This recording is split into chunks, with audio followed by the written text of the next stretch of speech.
जज साहेब, आता मी जे काही सांगणार आहे त्याने कदाचित मंजुळाची बदनामी होऊ शकते, पण जे माझ्यावर आरोप लावलेत ते आयुष्यभर मी घेऊन नाही जगू शकत, त्यामुळे मला बोलावंच लागेल। खरं तर मंजुळाला मी आवडत होतो,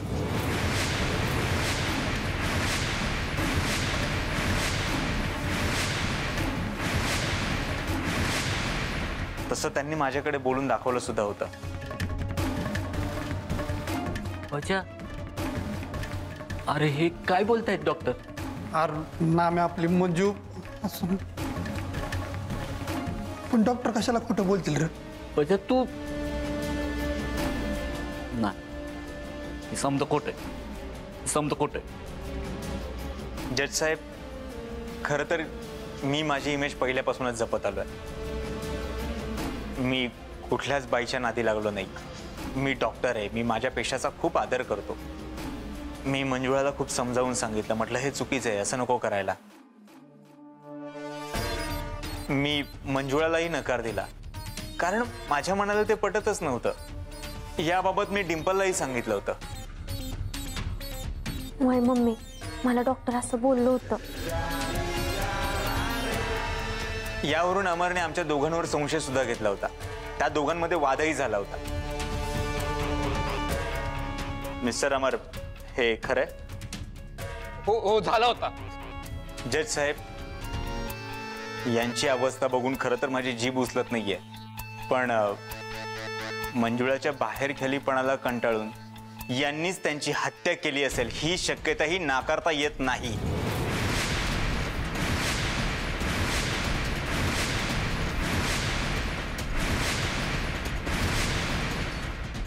डॉक्टर डॉक्टर काही बोलू नका आता, हे खूप होत आहे। ऑब्जेक्शन माय लॉर्ड, मला कळत नाहीये की नेमकं कोर्टात काय चाललंय। जो माणूस जागेवरून उठूही शकत नाही त्याच्यावर खुनाचा आरोप केला जातोय। पण जज साहेब, मी हे सिद्ध करू शकतो। मिस्टर अमर जसे व्हीलचेअरवर इथपर्यंत आले तसेच व्हीलचेअरवर सिलेंडर किंवा शेगडीपर्यंत जाऊ शकत होते। आणि मिस्टर अमरने लास्ट टाइम जेव्हा स्टेटमेंट दिलं होतं तेव्हा स्टेटमेंटमध्ये हेच सांगितलं होतं की माझ्या व्यतिरिक्त त्या घरामध्ये दुसरं कोणीच आलं नाही।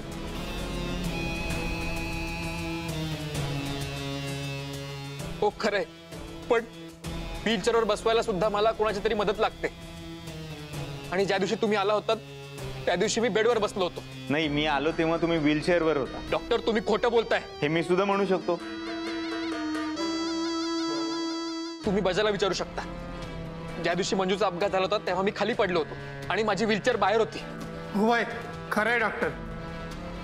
मी गेलो आणि मंजू आली, त्या आधीच तुम्ही गॅसचा पाईप कापून ठेवला असेल आणि जसा तुम्ही प्लॅन केलाय त्याप्रमाणे मंजूला तुम्हाला बेडवर ठेवायला सांगितलं असेल, कारण तुमच्यावर खुनाचा आरोप नाही आला पाहिजे, आणि मग तुम्ही चहा करायला सांगितलं असेल। त्यामुळे बजाने तुम्हाला बेडवर बघितलं ही शक्यताही नाकारता येत नाही। हे पहा, तुम्ही मंजूचा खून करावा यामागे कारण आहे, मंजूने आत्महत्या करावी यामागे कारण आहे, पण मी का खून करावा काहीच कारण नाहीये। पैसा जमीन हे जर का कारण असेल तर मंजुळाच्या जमिनीचे पैसे मी आधीच दिलेत। हां, 20% रक्कम राहिली आहे, ती मी जेलमधून सुटल्यानंतर नक्कीच देईन। आता मी तिचा खून करावा यामागे एक तरी कारण आर्या मॅडमने मला दाखवून द्यावं। मिस्टर अमर, मी तुम्हाला खरंच खूप त्रास दिलाय, त्याबद्दल सॉरी। तुम्ही येऊ शकता।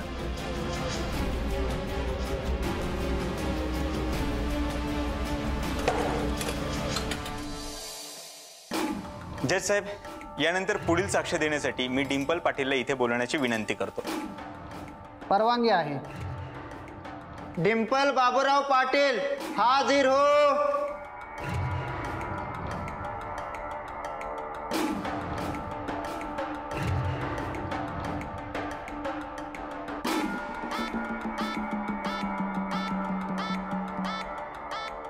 डिंपल, मला सांग, मंजुळा आणि तू तुमच्या दोघांमध्ये मैत्री होती का? तशी मैत्री नाही म्हणता येणार, पण ती मला सगळं काय सांगायची. ती तिच्या आयुष्यात आनंदी होती का? आनंदी तर ती फक्त वरवर होती, पण बिचारी आतून लय तुटली होती बघा. तिला लय एकटं एकटं वाटायचं. तिचं आयुष्य पार तिला नको नको झालं होतं. मंजुळा आणि तुझ्यात काय बोलणं व्हायचं ते एकदा जरा कोर्टाला कळू द्या. वय जज साहेब, तिला लहान पोरं लय आवडायची बघा, म्हणून तिनं क्लास पण चालू केला होता. आणि आमच्या टोण्याला तर लय जीव लावायची, पण तिला मूलबाळ होत नव्हतं ना, त्याच तिला लय वाईट वाटायचं. मला आठवतंय, आम्ही एकदा ना महाबळेश्वरला फिरायला गेलो होतो. आम्ही म्हणजे डॉक्टर, म्या, अमरदाजी आणि मंजू दीदी. तेव्हा ना तिचं वागणं लय वेगळं होतं. म्हणजे तिला तिथलं सगळं काय आवडलं होतं आणि डॉक्टर पण लय आवडले होते.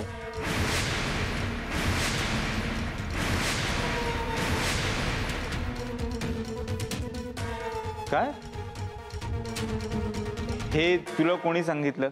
आता कोणी सांगायला कशाला पाहिजे? आपल्याला डोळ्याने दिसतच ना. त्याशिवाय ती फिरायला कशी आली असती? तिला डॉक्टर लय आवडायचे बघा. पण जज साहेब, तुम्हाला सांगते, आमचं डॉक्टर ना लय चांगलं आहे. त्यांनी कधीच तिला वाईट नजरेनं बघितलं नाही. मैत्रीच्या नात्यानंच तिला फिरायला नेलं होतं. ते नेहमी म्हणायचे, मंजू दीदीच्या आयुष्यात असं दुःख नव्हतं यायला पाहिजे. हे बोलताना डॉक्टरांना मी लय वेळा ऐकलंय बघा. त्यामुळं मला नाही वाटत डॉक्टर तिच्याशी काही वाईट वागतील म्हणून.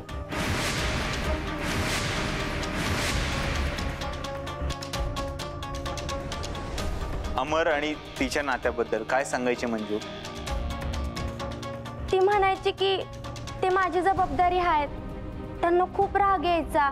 ते तिच्यावर चिडायचे, संशय घ्यायचे. म्हणजे तिला क्लासवरनं कधी घरी जायला उशीर झाला ना, तर तिला रागवायचे पण. त्यामुळे ती लय घाबरायची. तिच्यावर संशय बी घ्यायचे. 2-3 वेळेस तर ती आमच्या आजीजवळ रडली पण होती बघा. ठीक आहे डिंपल, तू जाऊ शकतेस. वय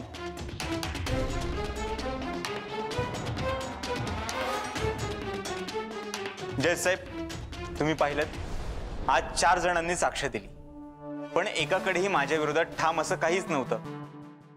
माझा न्याय व्यवस्थेवर पूर्ण विश्वास आहे. मी खरा आहे आणि मला न्याय हा मिळणारच, आणि तो मिळावा. खोटारड्या, एक नंबरचा नीच माणूस आहेस तू. नराधम आहेस तू, नराधम. आता तर मला खात्रीच पटली, तूच माझ्या मंजूला मारलेस. तुला मी कधीच माफ करणार नाही, कधीच माफ करणार नाही. तुला तर मी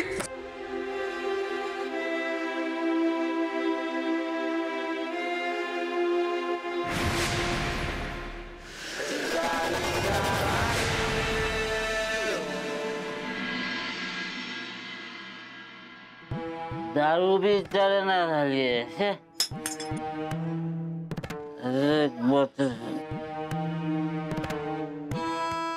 पण रुसली आहे ए माकडा, अरे दारू पिऊन पिऊन काय मरायचं ठरवलेस वय आज तू?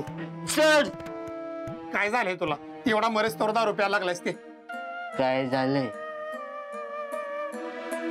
तू कोर्टात नव्हतास वय? माझ्या मंजूच्या चारित्र्यावर संशय घेतलाय तुझ्या त्या डॉक्टरनं. कसलं घाणेरडं आरोप लावलं माझ्या मंजूवर यांनी. त्यांना काय अधिकार होता? नाम्या, तुला जे काय बोलायचं दोष द्यायचा ना मला दे. छान वाटलंस मला, पण डॉक्टरांबद्दल एक वांगा शब्द ऐकून घेणार नाही. काय खोटं बोललं डॉक्टर? काय खोटं बोललं सांग की? तसं जर का असतं का नाही, तर डिंपलने कोर्टात साक्षी दिली नसती त्यांच्या बाजूने.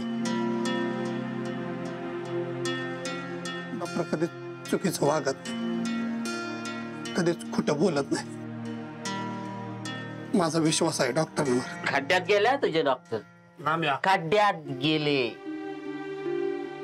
मी मंजूला सायकलवर बसून घेऊन जाईल, नाही तर कसा बी घेऊन जाईल. यांना काय करायचंय? स्वतःला वाचवण्यासाठी आहे ना, माझ्या मंजूवर चिखल उडवतात ती. आणि तुला सांगतो, मंजूला डॉक्टर आवडत नव्हते. आठवत आहे का ती भांडणं झाली होती? आणि जर का तिला खरंच डॉक्टर आवडत असते ना, मला बोलले असते, मंजू मंजू मंजू मंजू मंजू सॉरी, मला लय जवळचा मित्र मारायची, पण मी काहीच मदत नाही करू शकलो. सॉरी. जिवंत असताना समजाने तुला त्रास दिला, आता मेल्यानंतर सुद्धा लय त्रास देतात. आणि म्या असा असा असा हातावर हात ठेवून बसलो. मला माफ कर,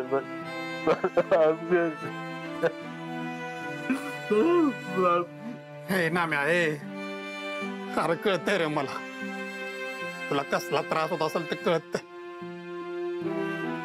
अरे पण काय खरं काय खोट हे कोर्टात ठरल की उद्या, तोवर तरी जरा दम धर.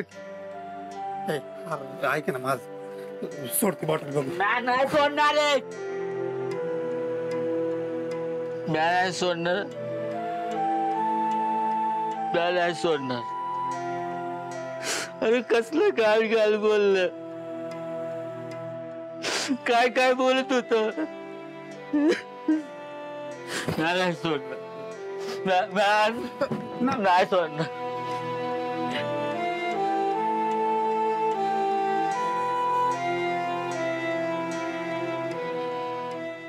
डिंपे, अगे डिंपे, कुठं गो खपली ही डिंपे? काय ग आज्जे, बोल.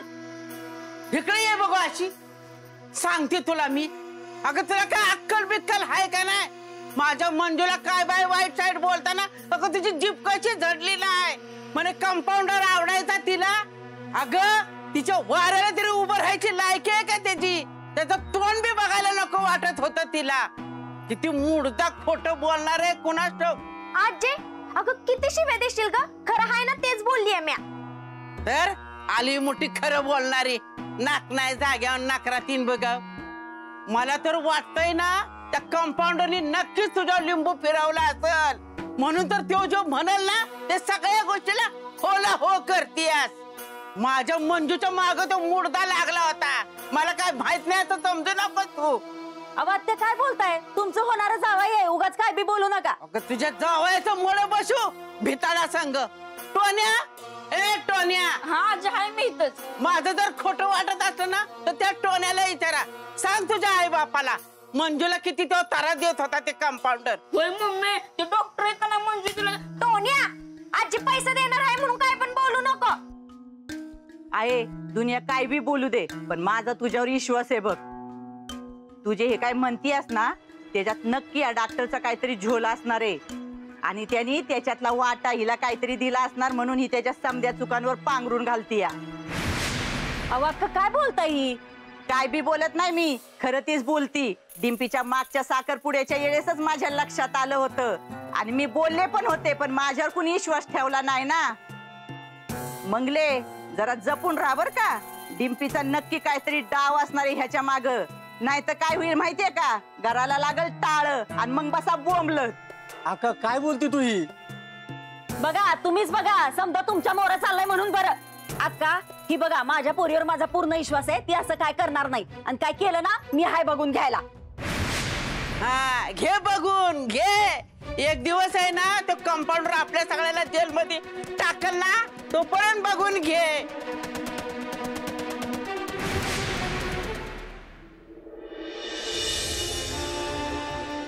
कसे आहात? काय सांगू आता. मी समजू शकतो, खरं तर तुम्ही इथे यायलाच नको. मंजूला मी सांगितलं होतं ह्या गावातून निघून जा, हे गाव खूप वाईट आहे. ह्या गावाने रेशमाला गिळलं माझ्या, आणि शेवटी मंजू सोबतही हेच झालं. काय घडणार आहे ते आधीच कळलं असतं ना, तरी थालोच नसतो आम्ही. त्या डॉक्टरने मेल्यानंतर सुद्धा मंजूवर चिखलफेक केलीये. माझी मंजू अशी अशी नक्कीच नव्हती. ती असं काही बोललीच नव्हती. अमर, मी लहानपणापासून ओळखतो मंजूला. डॉक्टर बोलला तसं ती कधीच नाही वागणार. हा सगळा त्या डॉक्टरचा प्लॅन आहे. दुसऱ्यावर चिखलफेक करायची आणि स्वतःची कातडी वाचवायची. पण तो जे काही मंजू बद्दल बोललाय ना, त्याचा खूप त्रास होतोय मला. तुम्ही नका त्रास करू नका. डॉक्टरला हेच हवंय. त्या डॉक्टरला देव माणूस समजलं होतं आम्ही. एक नंबरचा नीच माणूस. त्याचा डाव कधी कळलाच नाही. आपले संसार उद्ध्वस्त करून स्वतःचा संसार थाटायचा होता त्याला, पण त्याचं कधीच चांगलं होणार नाही. आपला तळतळाट लागेल त्याला. माझ्या बायकोच्या खुनाचा आरोप माझ्यावर आणि तुमच्या बायकोच्या खुनाचा आरोप तुमच्यावर लावून निर्दोष सुटायचं होतं त्याला. पण तो सुटणार नाही. मी शेवटपर्यंत लढेन. माझ्या मंजूला मी न्याय मिळवून देईन. माझ्या रेशमाचं काय झालंय, ती जिवंत आहे की नाही हे सुद्धा माहिती नाही आहे मला. आपण ना खूप मोठी चूक केली अमर, त्या डॉक्टरवर विश्वास ठेवून. पण आता नाही, आता पास. मला तर 100% खात्री पटली की रेशमाच्या गायब होण्यामागे आणि मंजूच्या खुनामागे त्याचाच हात आहे. आता कोर्टाने जरी त्याला सोडलं ना, तरी मी त्याला जिवंत सोडणार नाही.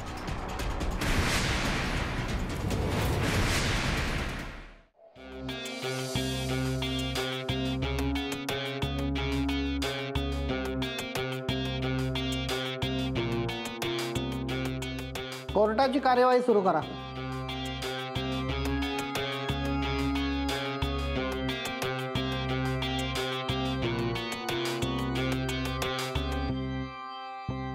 जज साहेब, इन्स्पेक्टर चव्हाणांच्या केस संदर्भात काही साक्षीदारांची साक्ष झाली होती. मला त्यांची उलट तपासणी करायची आहे. इन्स्पेक्टर चव्हाणांचा खून झालाय, आत्महत्या नाही, हे दिव्या मॅडमने खूप चांगल्या प्रकारे पटवून देण्याचा प्रयत्न केला. पण मला त्याचीच उलट तपासणी करायची आहे. त्यासाठी मी इथे विराज शिकरे यांना बोलवण्याची विनंती करतो. परवानगी आहे. हवालदार विराज शिकरे हाजीर हो.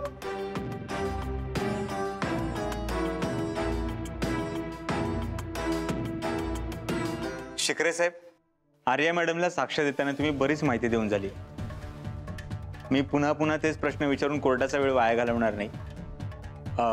मला सांगा, चव्हाण साहेबांचं वागणं तुम्हाला कधी खटकत होतं का? नाही. बर.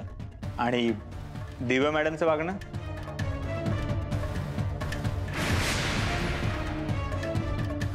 नाही. अहो, घाबरू नका तुम्ही.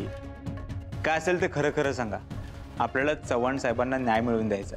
जेव्हा मॅडम चव्हाण साहेबांना ओरडायच्या तेव्हा कधी कधी खटकायचं. हा, चव्हाण साहेबांचंच काहीतरी चुकत असेल म्हणूनच मॅडम चिडत असतील ना. दरवेळी तसं नव्हतं. पण मॅडम कधी कधी चव्हाण साहेबांना कारण नसलं तरी रागवायच्या. पण त्यांचा तो चव्हाण साहेबांबद्दल गैरसमज झाला होता. मॅडमना चव्हाण साहेब दोषी आहे असे वाटायचे, म्हणून ते ओरडायच्या.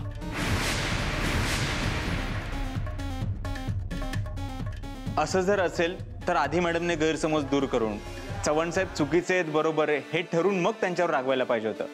असं नाही का वाटत तुम्हाला? हो, वाटतं. शिकरे साहेब, मॅडम फार रागीट स्वभावाचे आहेत का? राग तर प्रत्येकालाच येतो ना. हो, पण काहींना तो कंट्रोल करता येतो, काहींना येत नाही. तुम्ही येऊ शकता.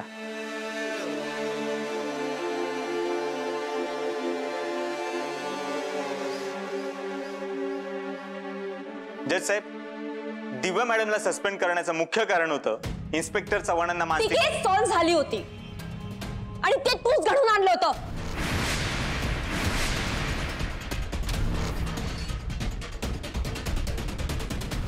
जज साहेब, एक पोलीस ऑफिसर असून त्यांना कोर्टात स्वतःच्या रागावर नियंत्रण ठेवता येत नाही. त्या मॅडम घरी किंवा आपल्या हाताखालच्या माणसावर कशा प्रकारे राग व्यक्त करत असतील देवालाच माहिती. जज साहेब, मला फक्त एवढंच म्हणायचंय, मॅडमच्या रागाचा आणखीन एक शिकार म्हणजे दुसरं कोणी चव्हाण साहेब व्हायला नको. एसीपी दिव्या सिंग, तुम्हाला कोर्टाचे नियम वेगळ्या पद्धतीने समजावून सांगावे लागतील का? सॉरी जज साहेब.